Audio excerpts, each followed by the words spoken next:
우리에게 이제 영지주의로부터, 그리고 율법주의, 천사숭배, 그리고 세상의 초등학문으로부터 벗어날 수 있는 길을 알려주었습니다. 그것은 그리스도를 붙잡는 것입니다.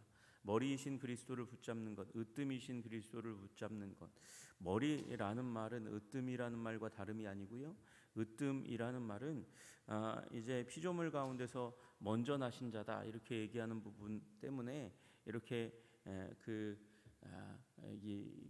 여호와의 증인이 오해하듯이 피조된 어떤 존재, 피조물 가운데서 인간보다 나은, 천사보다 나은 어떤 존재가 아니라 피조물보다 먼저 나신 자라는 말은 으뜸이라는 말입니다. 최고라는 말입니다.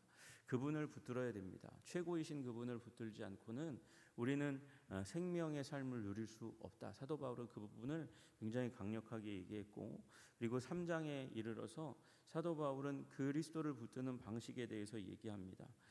그것은 위의 것을 찾고 생각해야 한다는 것입니다. 위의 것을 왜 찾고 그 다음에 생각해야 하는가? 거기에 머리이신 그리스도가 계시기 때문에 그렇습니다.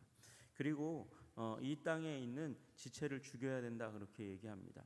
우리 3절과 5절을 보면 되게 황당하잖아요. 이미 너희가 죽었고 라고 얘기했는데 죽이라고 또 얘기하는 거예요. 땅에 있는 지체, 내 안에 있는 지체를 죽이라고 얘기합니다.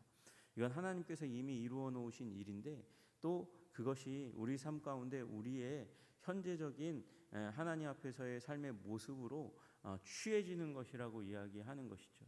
아무리 우리가 이제 티켓을 받아가지고 또는 초청을 받아가지고 뷔페집에 가도 거기에서 우리가 다리를 이제 일으켜서 접시를 들고 음식을 가져오지 못하면 음식을 먹을 수 없는 것과 마찬가지입니다.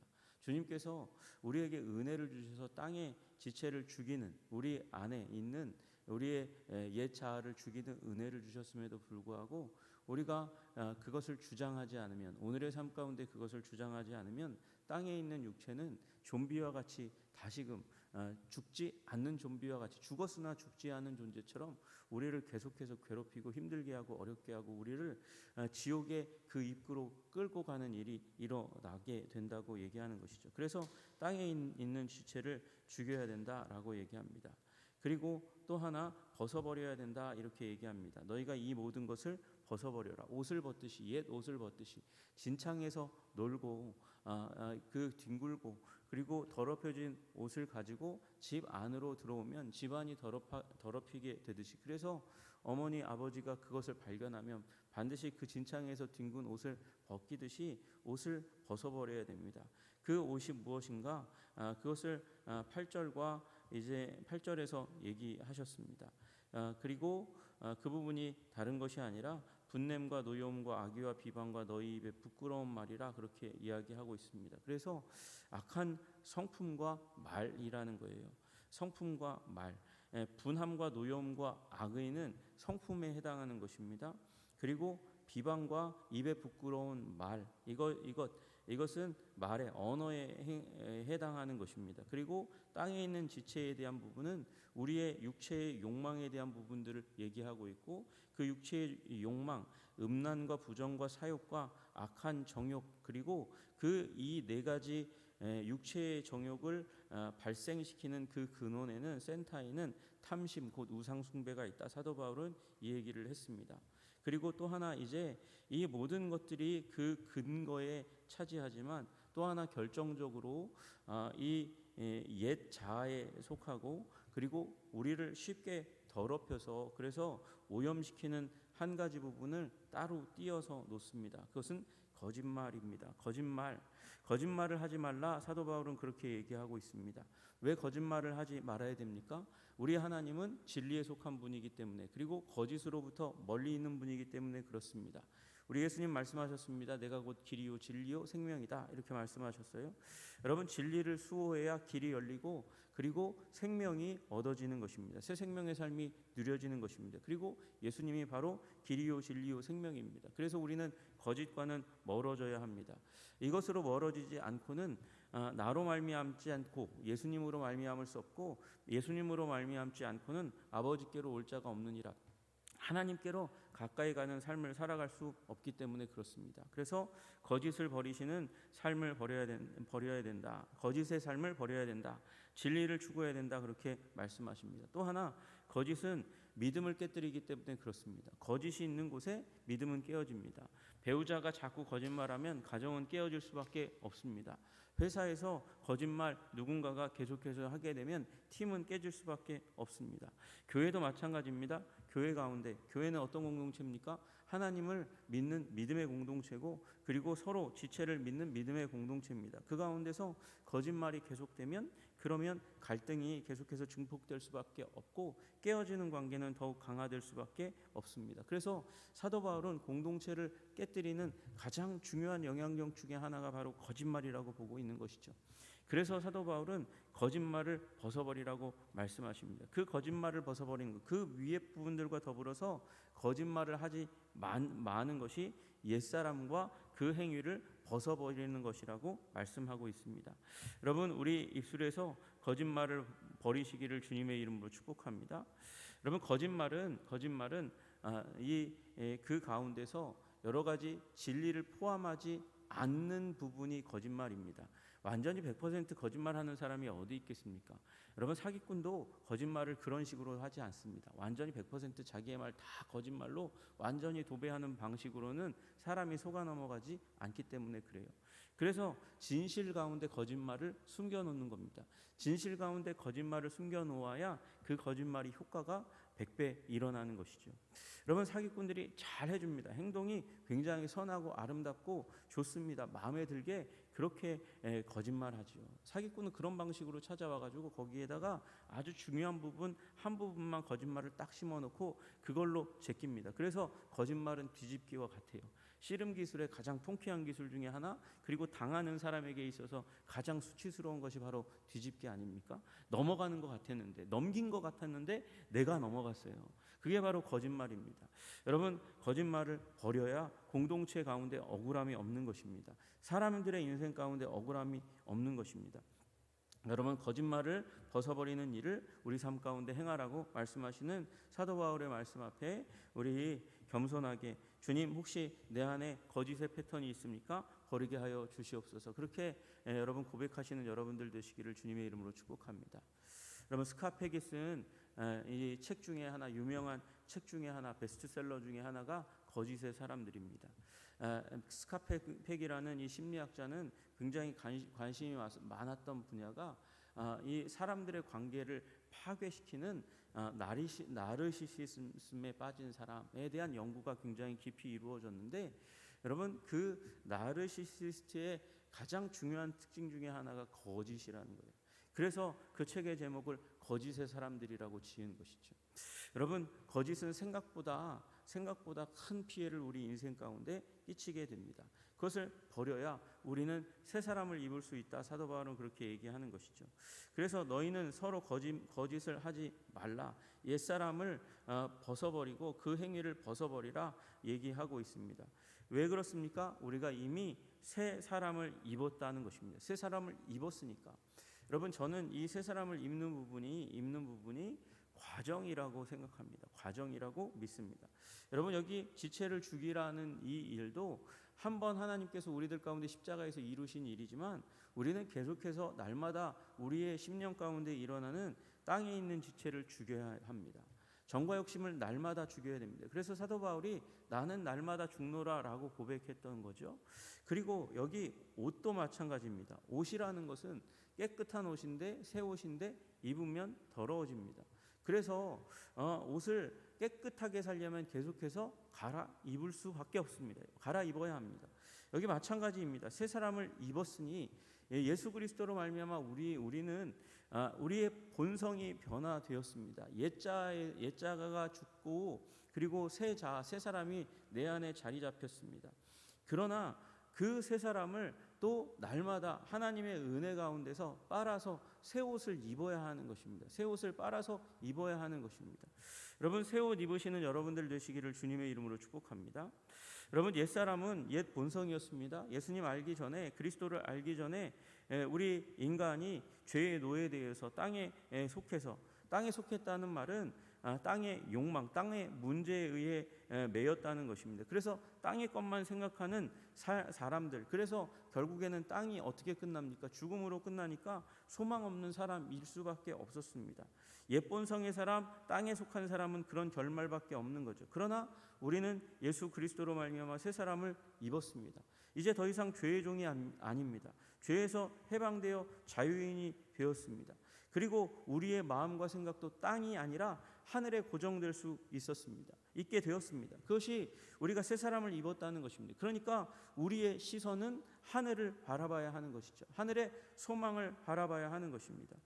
여러분, 그런데 자꾸 그리스도, 하늘에 계신 예수 그리스도, 우리를 자유하게 하신 그리스도, 땅에서 우리의 시선을 하늘로 옮기고 우리의 호적도 옮기게 하신 예수 그리스도를 붙잡지 않고 영지주의자들처럼 새로운 특별한 지식을 추구하도록 만들고 그것을 돕도록 하는 천사를 숭배하거나 또는 이 고행주의 가운데 빠지거나 세상 초등학문 가운데 빠지게 되면 그러면 옛사람을 계속해서 입는 결과밖에 되지 않는다는 것입니다. 옛사람을 벗어버리라는 것이죠.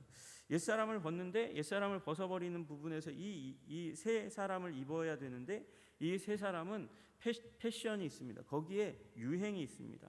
거기에는 고정적인 코드가 있다는 거예요. 패션이라는 것은 어떤 패션, 그러면 그 패션의 특징이 있잖아요. 여러분, 새 사람의 옷에 이 패션이 있습니다. 그것은 바로 그리스도이십니다. 여러분, 그 옷을 입으면 그리스도를 닮아갈 수밖에 없는 줄로 믿으시기를 주님의 이름으로 축복합니다. 여러분, 이 새 사람을 입으니 무슨 일이 일어납니까? 이는 자기를 창조하신 이의 형상을 따라 지식에까지 새롭게 하심을 입게 된다. 이게 패션의 특징이라는 것이에요. 여러분, 이 새 사람의 옷은, 새 사람이라는 본질은 어떤 패션을 가지고 있는가? 자기를 창조하신 이의 형상이 그 안에 담겨져 있다는 것입니다. 그래서 그 옷을 입으면 예수님, 우리를 창조하신 이의 모습을 닮아갈 수밖에 없습니다. 제가 예수님이라고 얘기했습니다. 여기 자기를 창조하신 이를 목사님 어떻게 예수님이라고 특정할 수 있습니까? 성부도 계시고 성령도 계시지 않습니까? 그렇게 얘기할 수 있지만 여러분, 성부와 성자 성령은 같은 분이시고요. 그러나 그 가운데에서 예수님은 굉장히 독특한 특징을 가지고 있습니다. 독생하신 하나님이십니다. 다시 얘기해서 우리 인류가 눈으로 보고 손으로 만진 바 된 창조자가 바로 예수님입니다. 그래서 여기 자기를 창조하신 이의 형상은 바로 예수님이라고 해도 과언이 아닙니다. 예수님을 따라서, 그래서 지식에까지 새롭게 하심을 얻는 일이 우리 새 사람을 입으면 일어나게 될 것입니다. 여러분, 지식에까지 새롭게 하심을 입은 자니라라는 말은 여러분, 다시 얘기해서 예수님을 우리의 지식의 영역 가운데 받아들이면서 우리의 지식이 새로워진다는 것이에요. 지식이 새로워지면 저는 이게 지식에까지가 아니라 지식으로부터라고 해석하는 게 더 맞을지도 모르겠다고 생각합니다. 지식이 새롭게 되면서 우리의 마음이 변화되고, 마음이 변화되면서 우리의 심성이 변화되고, 영성이 변화되고, 그리고 그로 말미암아 우리의 삶이 새롭게 되는 것이죠. 여러분, 예수님, 우리의 창조자이신 예수님의 모습을 닮아가려 할 때에 예수님의 말씀으로 말미암아 우리의 생각이 변화되시는 일이 일어나시기를 주님의 이름으로 축복합니다. 지식의 영역에 머무르지 않고 우리의 영혼의 영역까지 우리 이 놀라운 예수님에 대한 지식이 이 제일 가깝지만 먼 곳이 바로 이 머리에서 가슴이라 그러잖아요. 머릿속에만 들어가지 않고 우리의 가슴에 내려와서 영성으로 변화되게 되는 일이 일어나시기를 주님의 이름으로 축복합니다. 여러분, 이런 지금 얘기했던 3장 1절부터 그리고 10절까지의 우리의 삶의 변화를 추구하는 영적인 원리는 모든 사람에게 적용되는 것이라고 사도 바울은 얘기하고 있습니다. 어떤 사람에게요? 헬라인이나 유대인이나. 여러분, 헬라인과 유대인은 서로를 알아가면 알아갈수록 서로를 비난할 수밖에 없는 존재입니다. 헬라인은 헬라 철학과 언어가 당시 세계를 지배하고 있으니까요. 얼마나 자부심이 어깨에 가득하겠습니까? 그러나 유대인들은 헬라인들을 다신교 더러운 우상 숭배자라고 비난했어요. 여러분, 헬라인은 유대인을 바라보면서 전통주의에 묶여있는 우매한 패배한 신을 믿고 있는 어리석은 힘없는 민족이라고 여겼습니다. 여러분, 그러나 이 예수 그리스도 안에서 헬라인이나 유대인이나 차별이 없게 된다는 것입니다. 할레파나 무할레파. 여러분, 이건 기독교인 가운데 할레파나 무할레파가 있는 거죠. 할레파는 당연히 유대인 그리스도인입니다. 무할레파는 비유대인 그리스도인이에요.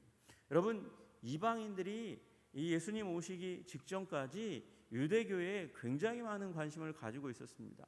그래서 하나님을 경외하는 사람이라고 불리우는 이스라엘의 하나님을 공부하려고 알아내려고 하는 일단의 사람들이 회당 근처에 두리번거리고 그 안으로 성큼성큼 들어왔습니다. 그 가운데서 예수님, 이 하나님을, 여호와 하나님을 자기 하나님으로 삼겠다고 굳건하게 믿는 사람만 유대인이 되었습니다. 무엇을 통해서요?